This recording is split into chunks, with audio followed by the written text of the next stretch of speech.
Don't fall. It's always so dangerous. It's dangerous. And let me just say at the outset that I think transatlantic unity is as strong as it's ever been. We face a number of significant challenges. Obviously, a major topic of conversation today will be the situation in Ukraine. We are all committed to making sure that we uphold the basic principles of sovereignty and territorial integrity that have been threatened by Russian aggression. We've been able to maintain strong unity with respect to sanctions, that we uphold the basic principles of sovereignty, and that unless we have strong monitoring and strong implementation, that these agreements will be meaningless. And so part of what we'll be discussing is how do we make sure that we are able to monitor effectively what's happening on the ground in Ukraine, and how do we continue to maintain pressure on Russia, on the separatists, to abide by these agreements. We'll also have an opportunity to talk about the significant challenges that the Ukrainian economy faces. We have to make sure that the 90% of Ukraine that is still effectively governed by Kiev is able to succeed.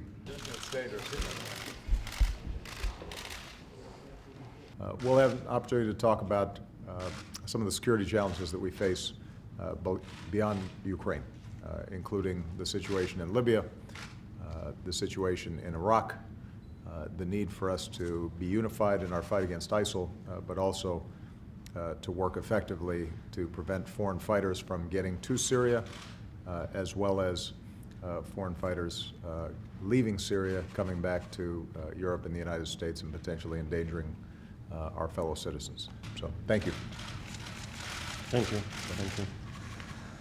Good afternoon. I would like to pay attention, special attention to three topics, namely the critical relations with Russia in the Ukrainian context, the threat of terrorism and actions of the so-called Islamic State in the context, of course, in the context of Libya, and lastly, our negotiations on TTIP, I mean the Transatlantic Trade and Investment Partnership. First, let me thank President Obama for inviting.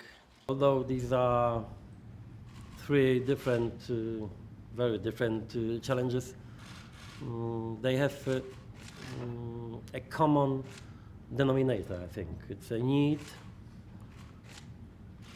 maybe greater than ever before, need for unity of Europe and the United States. We are witnessing today calling into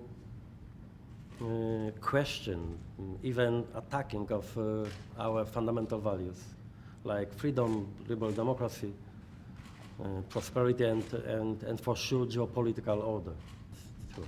Thank you. Thank you very much, everybody.